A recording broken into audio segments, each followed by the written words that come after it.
Are you a professional woman who wants to create passive income streams and financial freedom through real estate investing? Join us here on Real Estate Investor Goddesses, hosted by Monick Halm. Listen to women who are rocking it in real estate investments as they share their stories of success, failures, and best advice in real estate investing. Start creating real wealth through real estate. Tune in today. Here's your host, real estate investor, syndicator, and developer, Monick Halm. Welcome to the Real Estate Investor Goddesses podcast. I'm your host, Monick Halm. On this show, we interview amazing, badass real estate investor goddesses, women that are crushing it in the real estate space. And I am super thrilled for today's guest. She's certainly no exception to the badass rule. She's a 34-year veteran of the commercial real estate industry, and she owns Azor Academy, which specializes in consulting services, training, sales leadership, coaching, acquisition due diligence, and market analysis. So Beth Azor owns and manages an $80 million portfolio of commercial retail properties in Southeast Florida. She's an author. She wrote and published the book, Don't Say No for the Prospect, a guide to help propel the career of both novice and experienced leasing agents, and more recently, the Retail Leasing Playbook, and which is a detailed how-to book on leasing commercial retail space. She is a frequent guest on business and commercial real estate podcasts, and I'm excited to have her here. And she hosts a monthly Rockstar Book Club where she and her listeners review nonfiction business-related books. And her Rockstar list of clients include Brixmor Properties, Urban Edge Properties, the Shopping Center Group, Phillips Edison, Kimco, DLC Management. She has a laundry list of who's who in the commercial space. She's a graduate of Florida State University, and she's also the past chairman of the board and founder of the Florida State University Real Estate Foundation. And I'm so excited to have her. Welcome, Beth. Thank you, Monick. Thanks so much for having me. I'm excited to be here with the other goddesses and badass girls. Welcome to the club. Well, you seems like you've been part of the club for 34 years now, so we're excited to have you. And I wish I could say I started when I was 10, but that's not the case. 11. That's right. So I'm particularly excited to have you because we generally have people that are in the retail space, and your focus is really in the commercial space. So how did you get started in real estate investing? So I was working at a firm that was a shopping center leasing and management company. And my boss came to me one day and said, "We're going to buy a shopping center. Do you want to put money in?" And I had been leasing for a couple of years, and I was making about $60,000. And I said, "I don't have any money." And then about a year later, he came to me and he said, "Hey, we're going to buy another shopping center. Do you want to put some money in?" And now I'm making about $85,000, $90,000 a year. And I said, "I don't have any money." And then the next year he came and said, "Hey, we're going to buy this shopping center. Do you want to put some money in?" And for the third time, I said, "I don't have any money." And by now I'm making about 100 and a quarter. And he really just kind of screamed at me and said, "This is unacceptable. You should be saving money out of every commissions that you make, and you should be investing." And he took me to a local bank and he co-signed a $50,000 loan for me. And Wow. That was my first taste of investing. We bought a shopping center. We increased the value. 6 months later, refied, and everyone got their original equity back. And then that was the taste that, I never looked back from there. So I was very blessed to have a guy like that did that for me, because I know many, many people don't have that opportunity and that kind of mentor to do that. So I was very lucky. I was 32. I think I was 32 years old when that happened. That's super lucky and super awesome. And probably a lot of people can relate too. It's, you have a certain amount of income and you're like, "I don't have any money." And then your income increases, but so do your expenses, and then they keep going and going. So to have some tough love, be like, "We're going to change this." That's amazing. So okay, so that was your first taste of it. And tell us, where are you now? So I was at that company for 18 years. I was the president the last 6 years I was there. So while I was there, I invested in deals that he went and got. He acquired. So I probably owned about 6, what I call blades of grass in shopping centers that he invested in. And in 2004, I left to go out on my own because I wanted to buy stuff on my own account versus following, in his footsteps and shadow. And currently today, my goal back then in 2004, when I started my own firm, was to buy one deal every 2 years. So I currently own 6 shopping centers, and I gave back a shopping center during the recession, and 3 pieces of land either sold or gave back during the recession. 3 I gave back and 1 I sold. So I'm on path to do one every 2 years. I've been gone for 15 years. And had I not given the shopping center and the 3 pieces of land back, I would have had 11. So I beat my goal. So I owned 6 shopping centers, 2 of which I developed from ground up. And they're worth about 80 million in value. And, I did it on my own, raised friends and family money, got loans, learned all about lending, because when I was at his company, he did all of that. And when I left, I had to do all of this on my own, which I know I've listened to your other podcasts, and, finding the money is not the hardest part, but it's definitely complicated. And you learn a lot when you start raising the funds or looking for mortgages. Oh my gosh, I love your story. So inspiring. So I want to take a step back because, most people are familiar with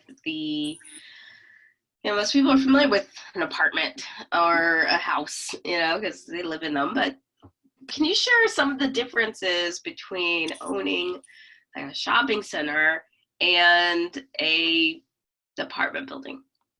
Sure. So I've never owned an apartment building, but I can tell you, so when you buy a shopping center, basically you're investing in the leases. So there are leases. Let's say you buy a 5-tenant shopping center with, let's say there's a Starbucks and an insurance agent and a barber shop and a real estate office. The money, you are spending a little bit of the money on the actual physical building and land, but mostly the number that is created as the sale price comes off of the income. And it's that operating income. Yeah, exactly. So, and depending on the market, it could be, a cap rate of 10, or it could be a cap rate of 4 or 5. The lower the cap rate, the higher the price, meaning the least amount that you as an investor is willing to get back on your money, 5%, 6%, the higher the price versus a 10 cap. So, so owning a shopping center, you collect rent from the tenants, whether they're credit tenants or mom and pop tenants. They take care of everything inside of their space. So the only thing you have to worry about is the parking lot, the lights in the parking lot, the sidewalk, making sure it's clean and safe, and then really just the roof. Everything else, the tenant, they take care of if there's a toilet issue, they take care of if there's an air conditioning issue. So that's great. So I don't get calls, in the middle of the night or, during, Christmas, my toilet's overflowing. Beauty of the triple net lease.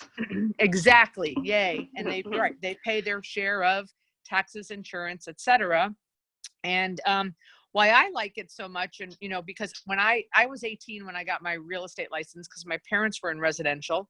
So all through college during the summers, I'd work for them in their office and sit open houses. So I had experience with residential. What I like so much about retail is I get to meet a different entrepreneur every day. Yesterday, I was showing space to a barber shop. Tomorrow, I'm showing space to a tutoring facility. I'm building a Starbucks. They're opening hopefully Monday night. So I get to meet all of these different entrepreneurs, mom and pops and corporate people. And I really like the variety of that. That's super fun. So, in terms of apartment buildings, also any commercial, and when I'm talking about commercial mortgage, commercial property, it's 5 or more units, it's going to be based off of the NOI. I think what's really nice about the retail space is you have these beautiful triple net leases, and once the tenant is in, it's a lot less property management. I guess one of the challenges so I want to ask you about a couple of the challenges with retail right now. First is, people talk about, it's like, gosh, retail is dead with everything that's happening with the internet. And obviously you're like all into retail. So what's your answer to that? Sure. I love this question. I get it asked a lot. So I don't know. I've listened to some of your podcasts, so I can't really guess the age of the listeners because they've been all over, which has been very fascinating. But I will tell you that in the 60s and 70s, there were these things called catalogs. Do you remember Sears catalog? I remember catalogs. Okay. Well, so today, the retail sales revenue in the U.S. is about $7.3 trillion, and online sales is 7%.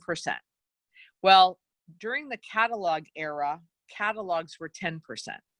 So people weren't freaking out about that. Now, online sales will continue to increase, but what online retailers have learned, first of all, as they go and raise their Series C, E, and F, and B, and whatever is funding, they're raising 30 million, 80 million, 100 million. What we find that they're doing with that money is they're opening up bricks and mortar stores. So Bonobos and Warby Parker and all of these, Wayfair, these stores that have been traditionally online have now realized that when they open a store in an area where they have big online sales, and they obviously know that because they have the data, their online sales go up. And what the traditional retailers have found that have added online sales, Walmart, Target, Home Depot, etc., when they close a store, their online sales go down. So that's called, what in the retail industry, it's called the halo effect. So what both online and bricks and mortar stores are learning is it's a partnership.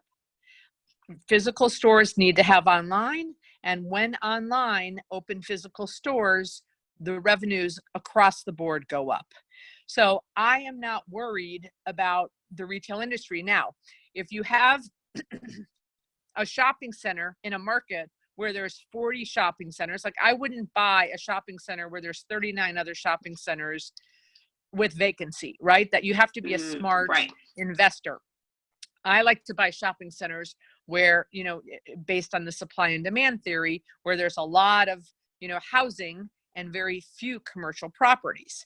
But also going forward, there's what I call the 4 F words, and I always, when I speak on podcasts, I have to think, okay, which podcast can I say that? But since you call, your listeners badasses, I can say, but this is just a tease because the 4 F words are fun, fitness, food, and then go with me here, physicians. Yeah. So the new shopping center tenant is food, right? So 10 years ago, if you owned a shopping center, you didn't want more than 10 to 15% of your tenants to be food because they're parking hogs. Well, now it's traditional, it's acceptable that about 40% of your shopping center is food and restaurants. Okay. 10 years ago, grocery or restaurants? Just restaurants. Yeah. And 10 years ago, you didn't see bounce houses and trampoline parks and axe throwing places and arcade game places. You didn't see them, as wildly expanding as they are. So that's the fun component, which means basically it's the experience, getting the people out of their homes, away from their computers, and offering an experience. And then physicians, right? The baby boomer generation, which I am part of, it's the largest generation to retire. Their medical needs are expanding significantly. So you'll start to see in every market urgent cares popping up on every corner, and so every shopping center is going to have an urgent care, and most of them are backed by the local nearby hospitals. So great credit, and so the new shopping center will have food, fun, fitness, and physicians. And then the whole fitness craze, which is, Pure Barre and CrossFit and Soul Cycle. And because everyone is so into their physical health, you're seeing that you have these boutique fitness concepts expanding in every center as well. Orange Theory. So I do think bad retail is dead, but I don't think good retail is dead for those reasons. What's bad retail? Well, a center where you've got 40 other centers and tons of vacancy, or a center full of tenants that, that provide a lot of friction for their customers, right? So 7-Eleven has announced that in the next 18 months, there will be cashier-less stores, because time for all of us is our number one commodity. And just like the Amazon to-go stores, 7-Eleven has announced that you'll be able to walk into a store, grab a pack of gum, and walk out and not even see remove the friction. Interesting. Well, I love that. And and it's true. There are all of these experiences or things that people are not going to be able to do online. You can't go to the Bouncy and do that online. You can't, can't get your nails done, your hair done, your personal your services. Right. I guess you can get food delivered to your house, but that experience of going out to eat, so all of those things, they need places, and their businesses like yours that provide that. So I love this asset class. And I'm fine. And maybe what I've been seeing, and I don't know if this is what you're seeing too, is that the cap rates are actually not compressing, but maybe other people are getting a little afraid of retail. So sometimes you can be finding some better deals. Yeah, definitely. In some markets, there's some good deals to be had. In the better markets, it's still very, very competitive, but that's okay. If you work your market, farm your market, understand all my shopping centers are within 10 minutes of my house. If something comes available, or I have 5 things I'm looking to buy. They're all off market. All the sellers have said, I'm not interested in selling, but 2 of my 6 deals I got because I just waited. I was respectfully persistent, called every 3 or 4 months. And then, one day I remember that one of my centers, the guy called on December 2nd, and today's your lucky day. I go, why is that? He's an 87-year-old guy, Stanley. I go, why is that, Stanley? He said, because I'm going to sell my center to you. He goes, I have one condition. What's that? You need to sell by the end of the year. I said, Stanley, it's December 2nd. I said, the only way I can do that, I can't get a loan in time. So you have to, hold a purchase money mortgage. He says, I'll do that for, a year. So that's what we did. We agreed on a price. He held back the mortgage. I put money down, and now I own that center. And I refied out a year later. I love it. Beautiful. But, he didn't go to market because I had been persistent. I had owned 2 centers near him, and he knew I was the right buyer. Now, maybe, I don't know if I paid a little more or a little less. The good news is I didn't have to compete because I was the top of mind. When he kind of woke up and realized I'm going to sell this before year end, he called me. We made it happen, because I was the top of mind. I love that. So good. Oh my gosh. I'm like, I could talk about this all day with you. I'm looking at our time. Okay. So I want to ask you the question that I always ask all my guests, and that brings up a lot of gold, because I find that we learn so much more when things don't go according to plan than when it's smooth sailing. So what would you say was your biggest mistake, and what did you learn from it? So my biggest mistake, and it's happened to me, unfortunately, 6 times until I woke up, I didn't listen to my instincts. I identified an asset.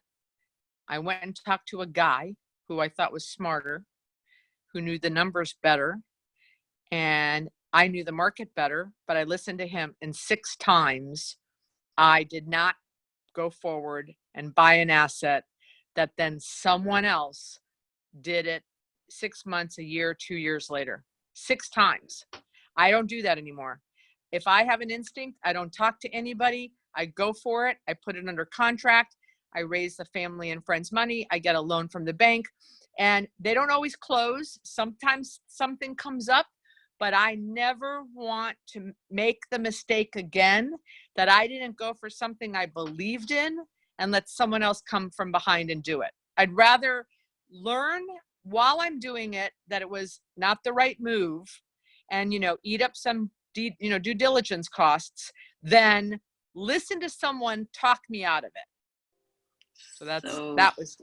Yeah. So I'm always teaching my goddesses, you have that trusting your intuition. I never regret not following it. The only things I've ever regretted, I never regret following my intuition. I've only regretted not following it. So exactly. So good. And what are you most proud of?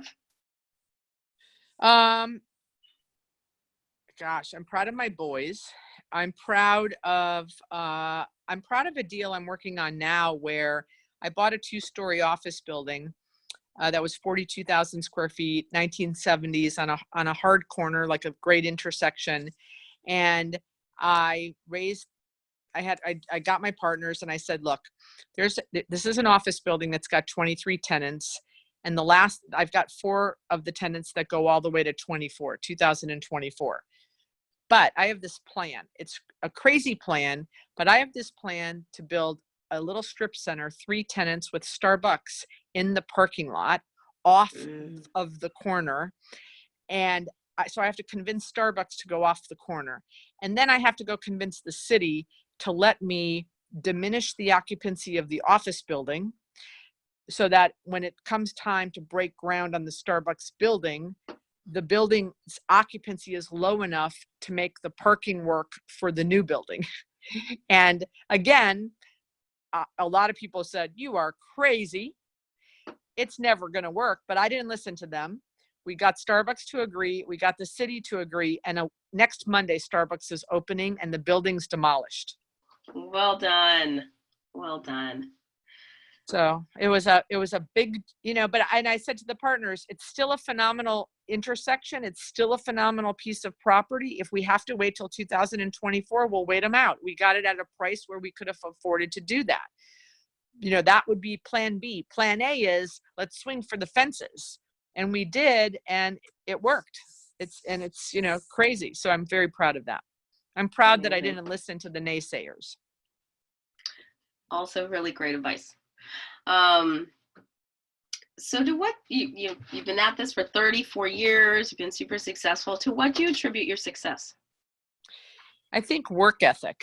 I'm up before everyone. After my kids go to bed, or not my 19-year-old, but my 16-year-old goes in his room for the night. I do some social media stuff, or I send some emails. I'm waiting for the doctor. I'm working a lot.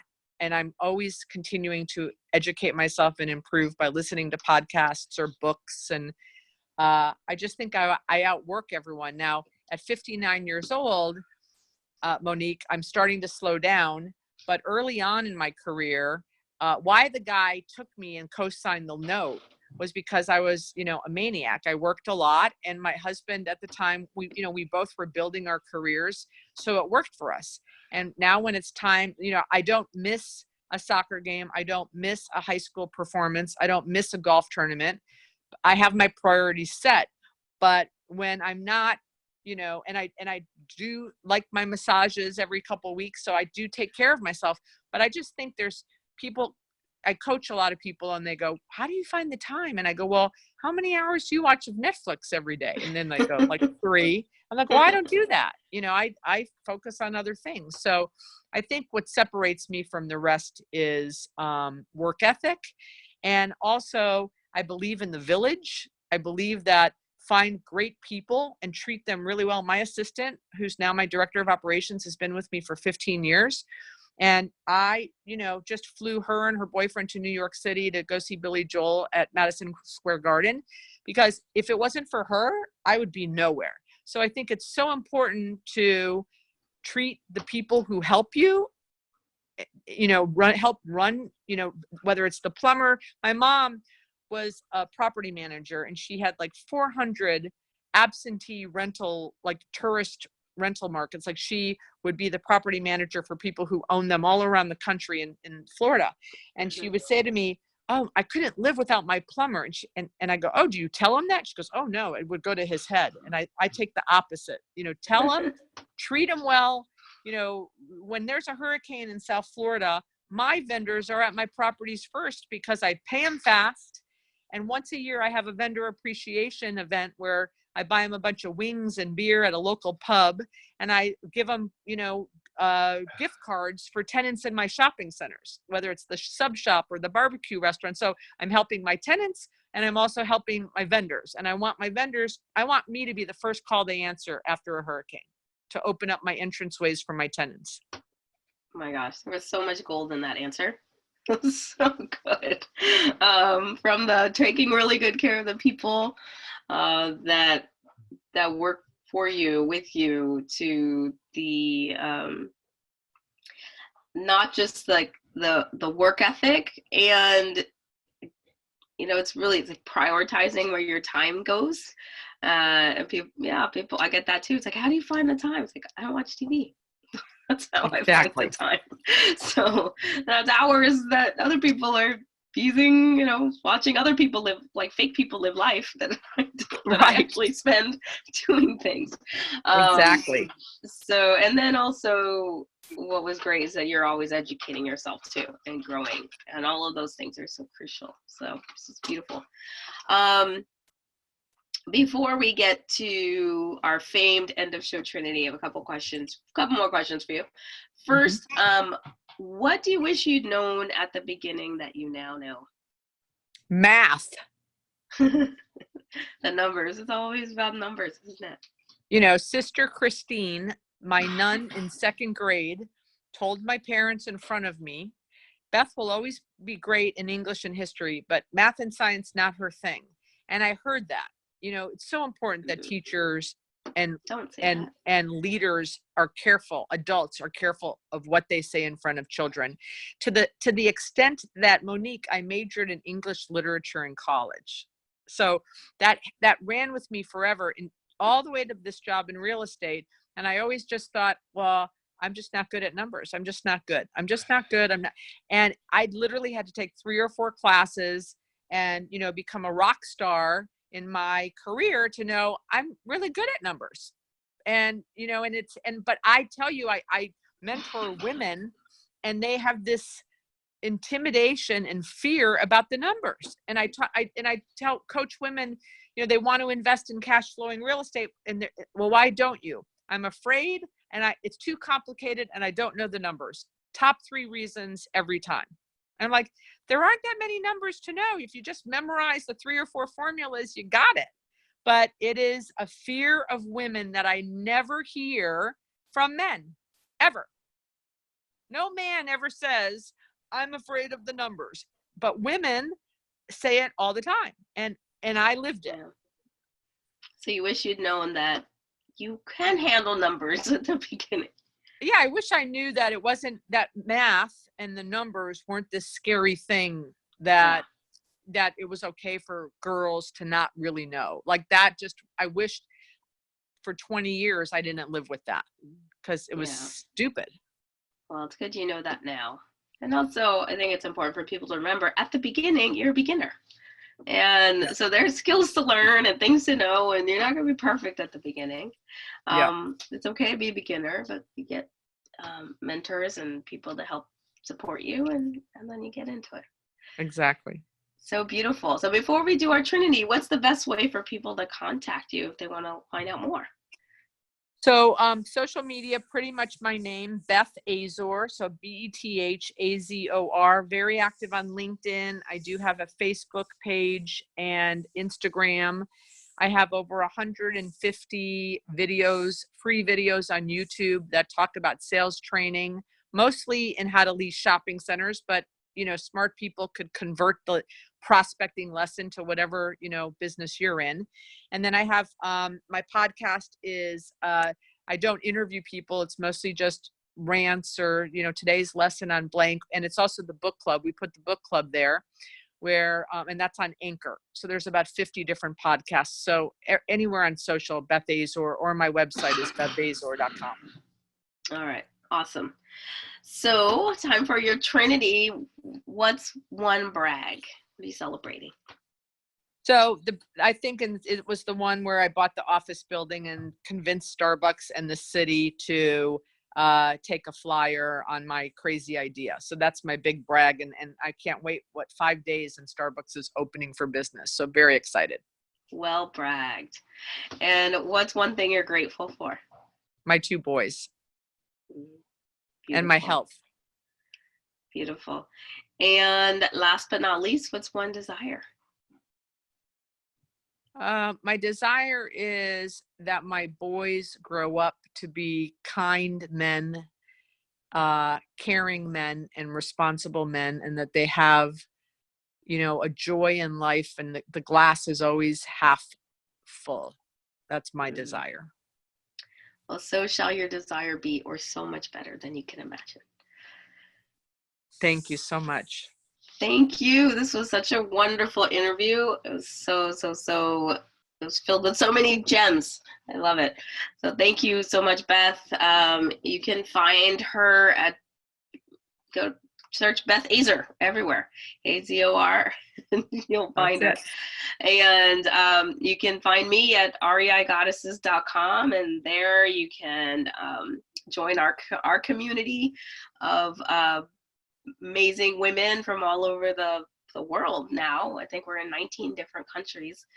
You can join our community there, and also join our investor club to find out about passive investing opportunities, get freebies, get all sorts of goodies. Join our next event, which is April 17th to 19th in Los Angeles, our Wealth Through Real Estate event. So you can find all that good stuff on reigoddesses.com. And join us next week for another amazing Real Estate Investor Goddess interview. Bye-bye. You have just listened to another episode of Real Estate Investor Goddesses, a show dedicated to sharing stories of women creating real wealth through real estate. If you found value on what you just heard, feel free to share with your friends. Visit us at reigoddesses.com to learn more about our programs and live events, as well as to access other resources. Until next time.